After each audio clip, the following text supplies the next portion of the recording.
All right, here we are. It's Monday, Wednesday. Jeez, it's Wednesday already. Holy moly. So, we're having an extremely hot day in New York City. First of all, can you guys hear me? Sound check. See if people can actually chime in. It's weird. Just give me a quick thumbs up and if you can hear me, because the backdrop is a bit noisy. A lot of activity going on.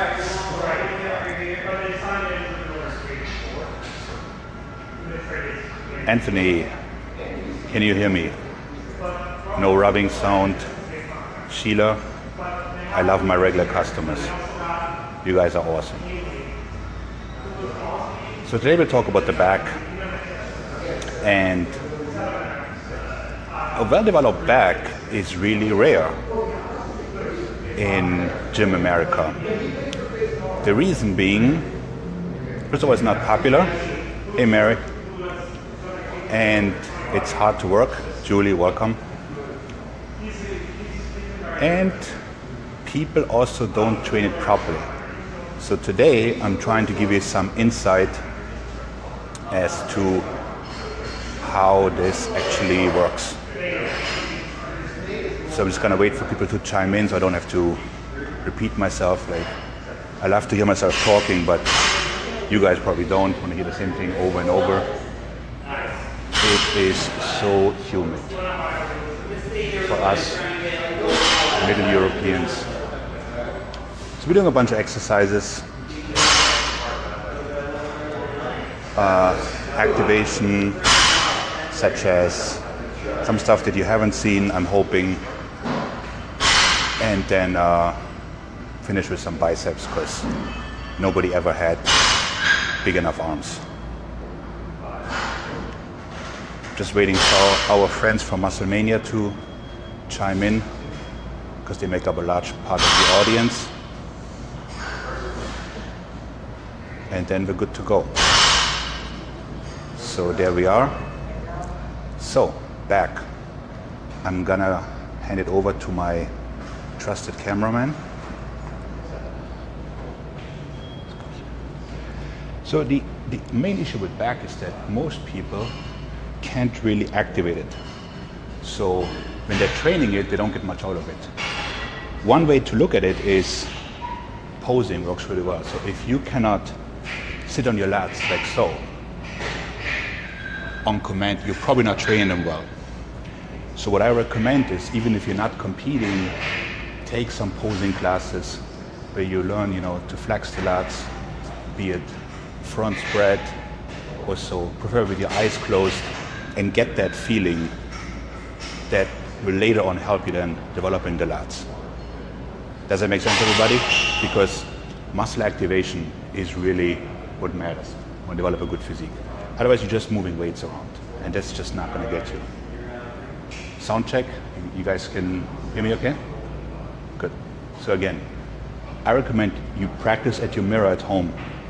Eyes closed, do my lats come out. Have somebody take a photo and see what it looks like. So from the back would be, can you do this or this on command? That being said, let's lift some weights, right? Since we're here. So, as you know, I like to start pretty much all my workouts with an activation exercise. For the lats, I like 2-arm pullovers.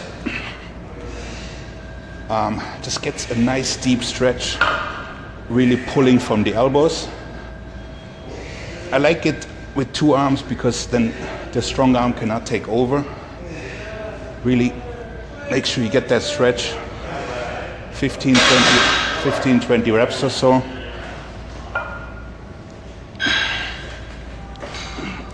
It's also, I find this a very calming exercise in the sense that when you come to the gym, you're all stressed out from work or girlfriend fights or whatever have you, and then you do this one, everything comes down a little bit, the lats go longer. and life gets better. So we do this again. Again. Nice deep stretch.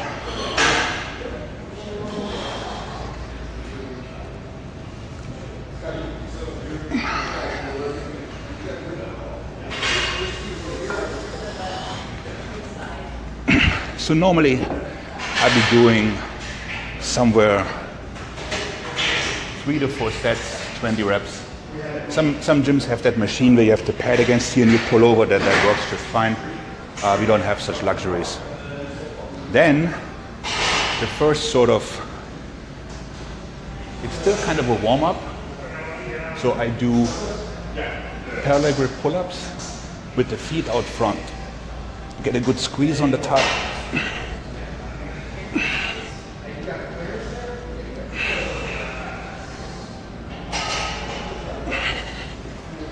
So you can play around, really holding the top, getting that squeeze. You guys want to see it from the front or from the back? Tell the cameraman, front or back? Or is the side angle good? Everybody's happy? Okay, so we do it again. So again, full stretch.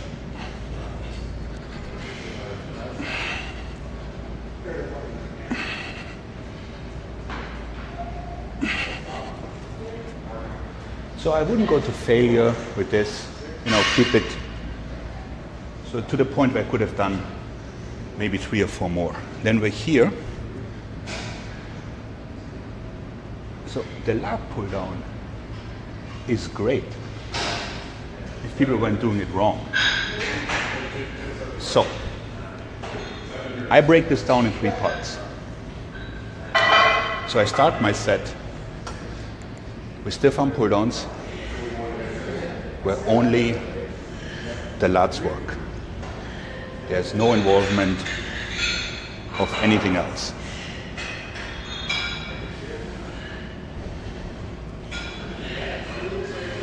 Get like 8 reps, let's say. Then I up the weight and I go in a grip. People always ask me, how wide should the grip be? From the bony joint, the AC joint, 1 inch or 2 centimeters to the outside.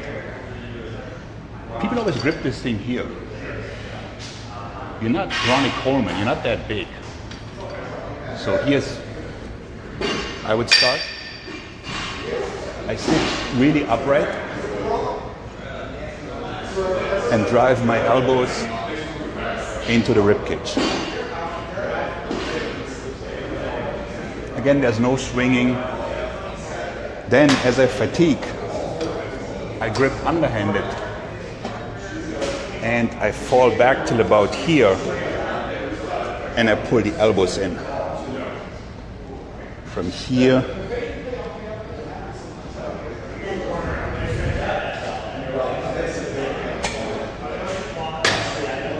so now you're asking, that's really complicated. Why? Well, at first we only have the lats, right?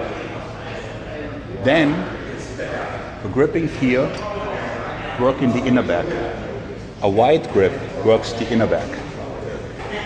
The inner back is not all that strong. So as we fatigue, we grip closer using the biceps and the lat insertion. So we get more work done for this particular muscle than in a straight set.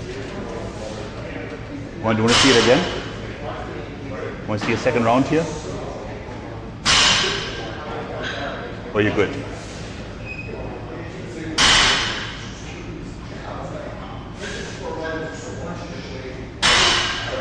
Second round? Okay.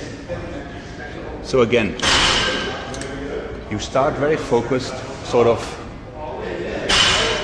a cross-country skiing motion, or if you're swimming butterfly in really bad form,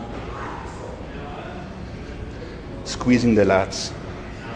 Then you remember that feeling of the contraction.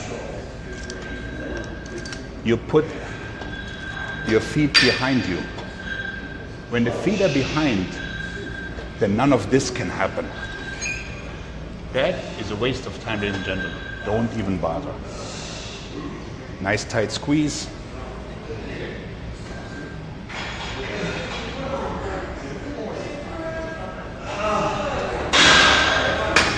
And now you can kind of go all out. Close grip.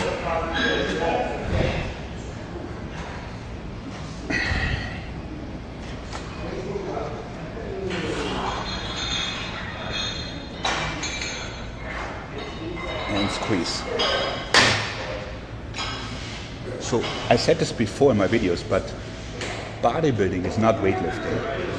You have to know anatomy and thinking, what am I going to do?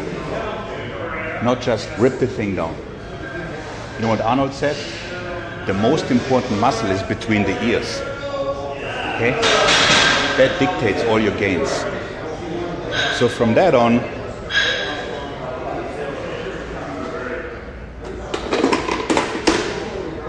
we're doing some rows. Now what I like to do is I start elbow points out.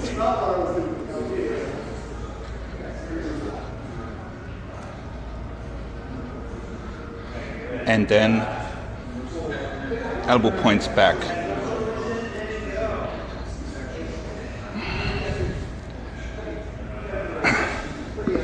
Again, same principle. Weaker muscle first, stronger muscle, then aids on. The back has many different muscles, and there's a lot of different grips you need to do. Does the principle make sense, everybody? Normally what happens here is this. Okay?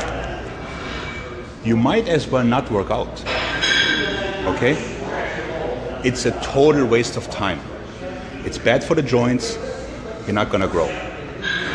If you're just ripping weights up and down, it's pointless. So that would be like 3 to 4 sets.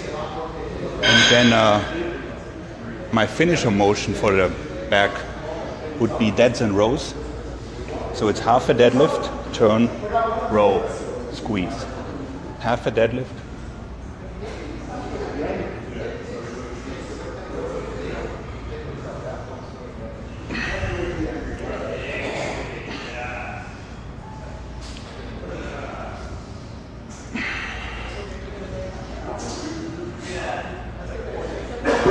So here I'd be going 15, 20 reps. If you have noticed, I don't train very heavy, okay? Why? Because contraction matters. First of all, I'm 40, so I can't pound my body with heavy weights. And secondly, you don't need to. So that would be for the back. Then I like to throw in some biceps, because biceps, right?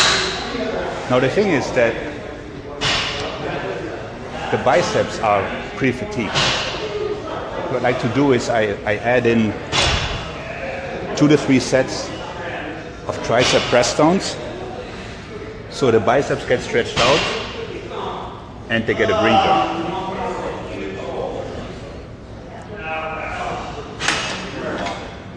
So then, when I'm semi-recovered, I start with the cable curls. First set, I do 8 to 10, let's say.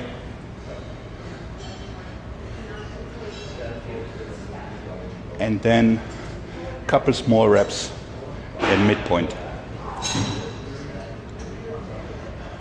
Then I'd rest for a minute, 90 seconds, which I won't do now because I don't want to bore you guys. So then the second set, I'll be doing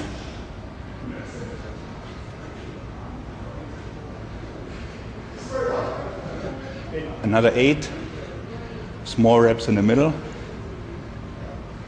and then small reps on the top.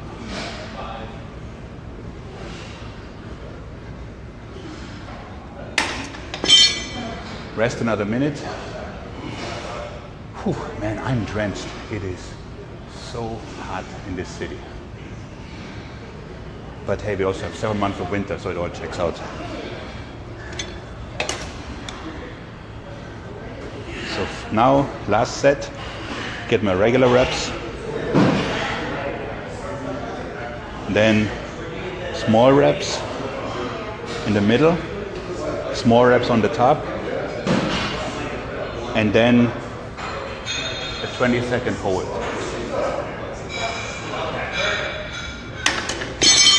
And then I'll be fried, as you can tell. So that's it. Back workout.